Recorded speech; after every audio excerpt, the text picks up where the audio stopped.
고백합시다. 나는 누구의 동역자인가? 나는 누구의 동역자인가? 나는 누구의 동역자인가?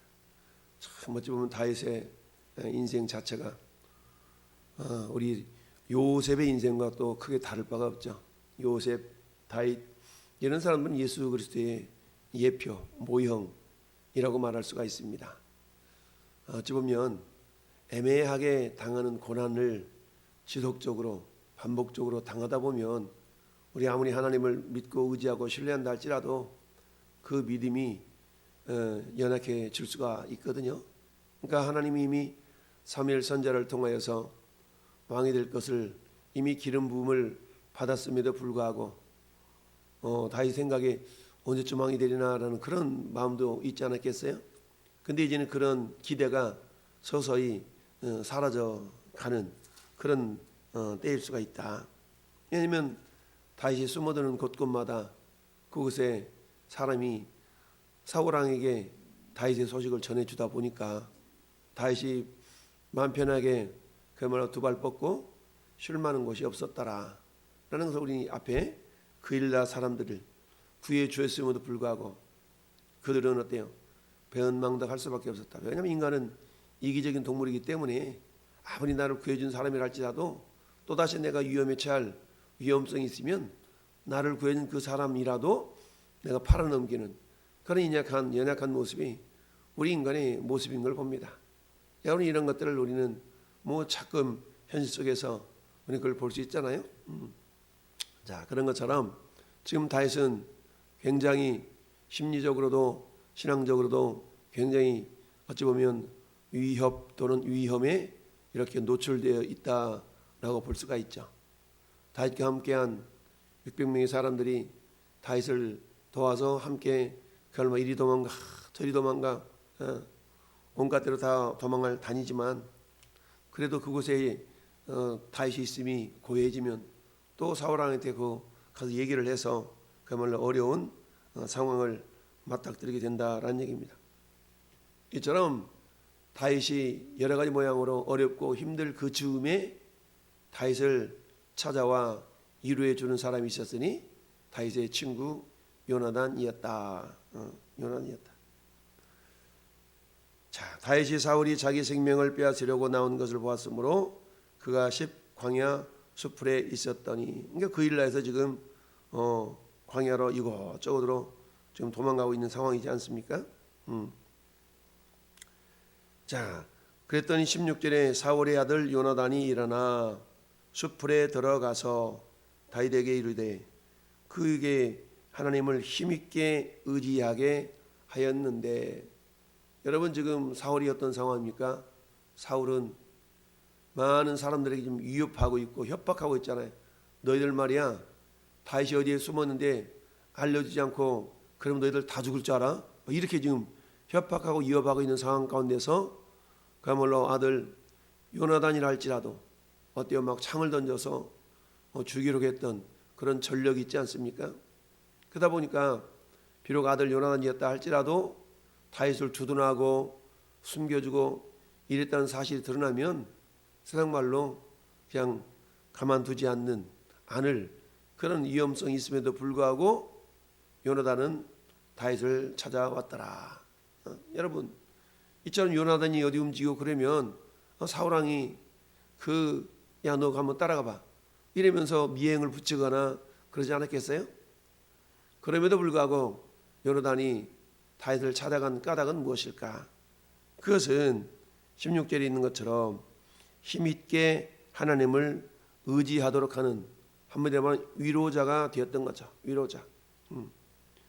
여러분 평상시에 위로하는 것보다 힘들고 어려울 때 위로하는 그 위로가 더 큰 위로가 되겠죠. 그리고 그때를 알고 위로해주는 그런 사람이야말로 진정한 친구요 진정한 동역자가 될 수가 있다라는 사실입니다. 여러분 우리는 신약성경에 사도 바울과 바나바의 관계를 압니다. 사도 바울이 예수님을 알지 못했을 때 나름대로 하나님을 향한 열정이 있었던 거 아니겠어요? 하나님을 향한 열정이 있었지만 그 열정이 잘못된 열정이었잖아요.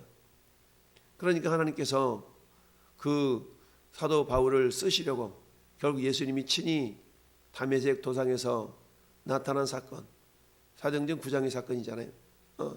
그러면서 사울이 눈이 감겨져서 그 눈을 또 띄워주는데 아나니아라는 사람에게 가서 눈을 뜨게 하는데 아나니아조차도 두려웠잖아요. 사울이 어떤 사람인지를 알았기 때문에. 그러나 하나님이 또 권면으로 결국 예수님이 나타나셔서 야 그렇지 않아. 저 사도 바울은 말이야 이방인과 임금들과 유대인들을 위해서 택한 나의 그릇이야 라고 하면서 결국 그 따위는 사울이었죠. 그 사울이나 이 사울은 다른 사울이지만 이 사도 바울이 눈이 띄어지고 즉시로 예수가 그리스도의 심을 전하는 사람으로 변화가 되죠. 그러니까 사람들이 갑작스럽게 변한 이 사도 바울을 인정할 수 없었던 거죠. 그런데 그 상황에서 사도 바울을 지지해주고 격려해주고 위로해줬던 사람이 누구예요? 바나바예요. 바나바. 바나바가 어때요? 그렇지 않다. 이 사람 진짜 변했다. 이 사람 하나님의 사람이 되었다. 예수 그리스도의 제자가 됐다. 사도가 됐다. 계속적으로 변해주니까 결국 사람들이 사도 바울을 용납하게 된 거죠. 이처럼 사도 바울이 아무리 그야말로 성령에 의해서 주님이 직접 나타나셔서 변화된 모습을 보였다 할지라도 아직은 사람들에게 진정성이 보여지지 않을 때에 바나바가 나타나서 그 진정성을 어찌 보면 보증해 준 그런 위로자요 동역자가 되었던 거죠. 바나바라는 이름의 뜻 자체가 위로자라는 뜻이니까 그랬던 겁니다. 이와 마찬가지로 지금 다윗은 이미 사무엘 선지자를 통하여서 왕으로 기름을 부음을 받은 그런 상태였음에도 불구하고 여전히 쫓기는 인생이 되다 보니까 그야말로 지치고 힘들고 그런 어떤 의심이 들 만한 그런 상황이었을 수도 있죠.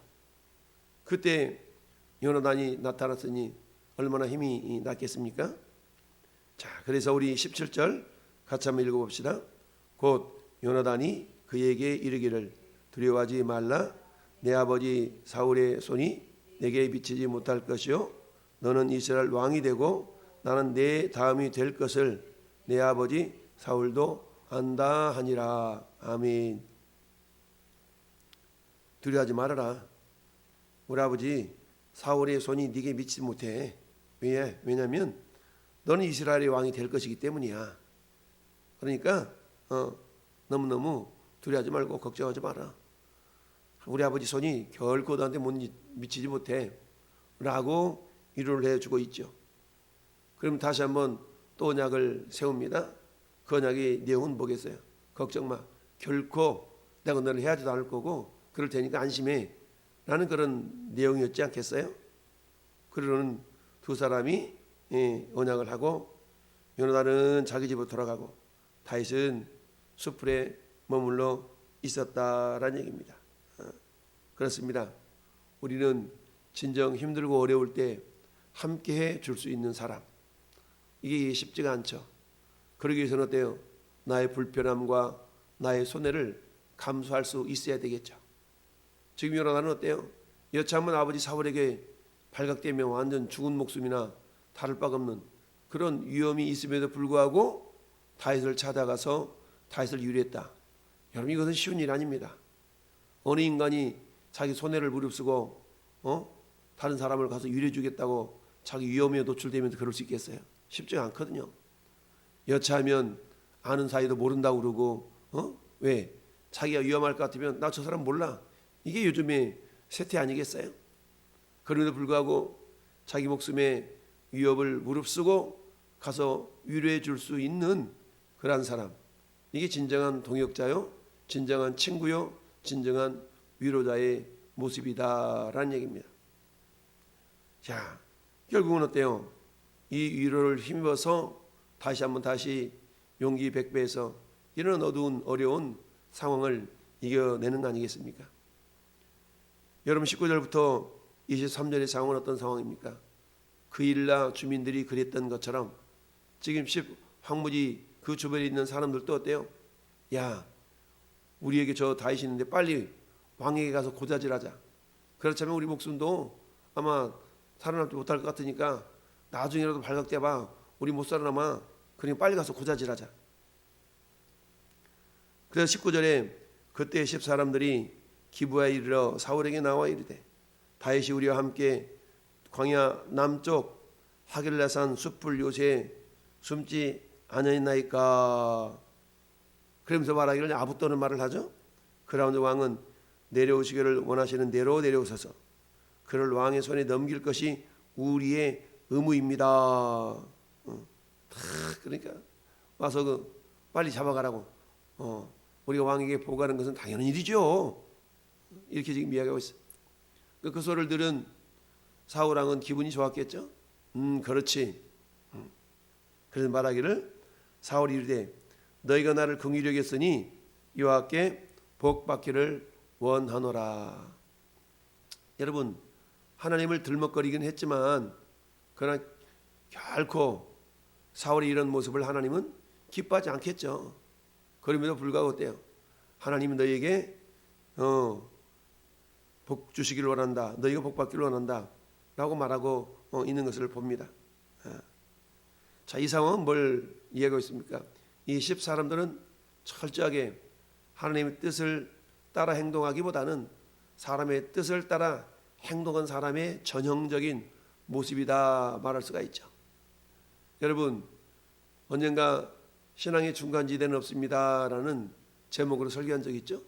신앙의 중간지대는 없다. 자, 즉 하나님 편이 아니면 결국 사단 편에 있을 수밖에 없다라는 얘기인데요. 주님도 그런 말씀하셨잖아요. 나를 해하지 않는 자는 나를 위하는 자다 라는 말씀이 있죠. 그런 것처럼 지금 이 10사람들은 어때요? 사울이 두려워서 무서워서 감히 하나님 편에 서지 못하고 인간 편에 서게 되는 것을 우리가 보게 되는데요. 결국 10사람들의 판단 속에는 결국 사울 왕이 만들어 놓은 그런 생각, 이 생각이 뭡니까? 너희들 나한테 고자질하지 않으면, 나한테 와서 보고하지 않으면 다 죽은 목숨이야? 이런 어떤 생각이 10사람들에게나 그 일날 사람들에게나 다 있었던 거죠. 왜냐 이들은 어때요? 두려움의 경험이 있잖아요. 어떤 경험? 돕당에 있는 돕입니까? 돕당에 있는 사람들이 다 죽임을 당한 그런 일들이 있었기 때문에 노베 제사장들 84명과 85명과 그리고 거기 있는 사람이 다 죽임을 당했던 그런 아픈 경험이 있기 때문에 여러분 이 사람들 때 자기들도 그럴까 봐서 어때요? 다 보는 족족 아는 족족 사울왕한테 가서 고자질을 할 수밖에 없는 인간의 연약함이죠. 그만큼 마귀는 어때요? 자, 마귀 역사는 늘 우리가 죽음을 볼모 삼아서 사람의 죽음을 볼모 삼아서 마귀가 역사한다라고 그랬죠. 그러니까 한마디 말하면 죽을까봐 마귀의 세력에 휘둘림 당할 수밖에 없는 것이 인간의 연약함이다. 그런데 하나님은 어때요? 하나님의 믿음이 우리에게 들어오면 그때는 어떻습니까? 우리는 그때 죽음을 능력 삼아서 나간다. 왜요? 죽으면 다시 사는데 부활의 신앙이 있기 때문에 죽어도 다시 사는 신앙으로 사단의 그 권세를 이겨낼 수 있는 겁니다. 그런데 지금 이들에게는 그런 부활 신앙이 있었겠어요? 없으니까. 그럼에도 불구하고 우리가 잘 아는 아브라함은 어땠어요? 하나님이 이삭을 바치라라고 명령했을 때에 그 아브라함에게는 부활 신앙이 있었음을 히브리서 기자가 해석해 주고 있는 거 아니겠습니까? 여러분 죽어도 다시 산다는 믿음이 있다면 까짓것 하면서 담대하게 나갈 수 있는 거 아니겠어요? 마치 다니엘의 세 친구처럼 다니엘처럼 왕의 어인이 왕의 도장이 찍힌 것을 알고도 예루살렘을 향하여 향한 창을 열어놓고 하루 3번씩 감사로 기도했더라. 여러분 한 달 동안 잠잠하고 문 닫고 그냥 조용히 기도할 수도 있는 거잖아요. 그런데 다니엘은 그렇지 않았다. 전에 행하던 대로 하나님을 향한 자기 마음을 굽히지 않았다는 얘기죠. 그런 믿음, 그런 모습들이 저와 여러분의 모습이기를 바랍니다. 여러분 중에 10사람들은 어찌 보면 사단의 편에 서 있다라고 말할 수가 있고요. 이 요나단은 하나님 편에 서 있는 사람의 전형이다라고 볼 수가 있습니다.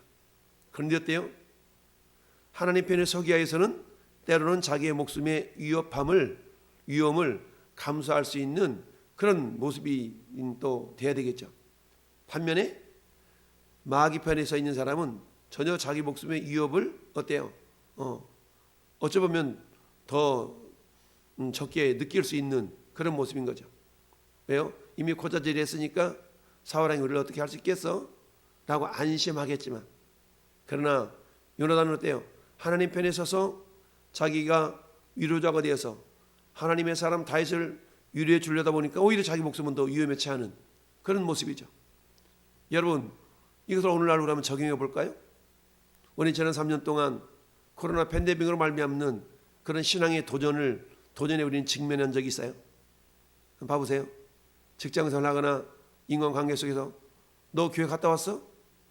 이런 질문이 두려웠던 시절이 있었지 않습니까? 왜? 지난 정부가 마치 교회가 그런 어떤 팬데믹에 소굴인 것 마냥 몰아갔던 시절이 있었어요. 여러분, 이걸 통해서 우리는 자유의 소중함, 한 지도자의 어떤 지도자가 어떤 가치관을 가지고 있는 가 너무너무 중요하다는 것을 우리는 뼈저리 느꼈지 않습니까? 그런 것처럼 오늘 말씀의 제목처럼 여러분, 나는 과연 누구의 동역자인가?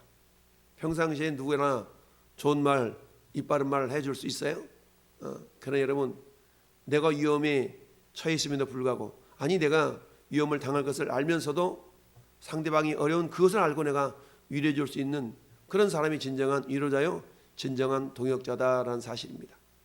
그렇다면 오늘 하나님 편에 서 있는 요나단의 모습과 마귀 편에 서 있는 10 사람들의 모습을 보면서 여러분, 나는 과연 어느 편에 가까운가라는 것을 스스로 진단해 볼 수 있기를 바랍니다. 내 목숨이 두려워서, 내 목숨이 아까워서, 내가 가진 것이 아까워서 감히 힘들고 어려운 그런 상황을 바라보면서도 선뜻 나서지 못하는 그런 허약한 믿음의 사람은 아닌가? 우리 자신을 돌아볼 수 있기를 바랍니다. 오늘 묵상 질문, 과연 나는 누구의 동역자가 되고 있는가? 나는 누구의 동역자인가? 라는 것을 여러분 기억하면서 오늘 요나단과 같은 동역자의 모습이 저 여러분 가운데 나타날 수 있기를 예수님의 이름으로 축원합니다. 아멘.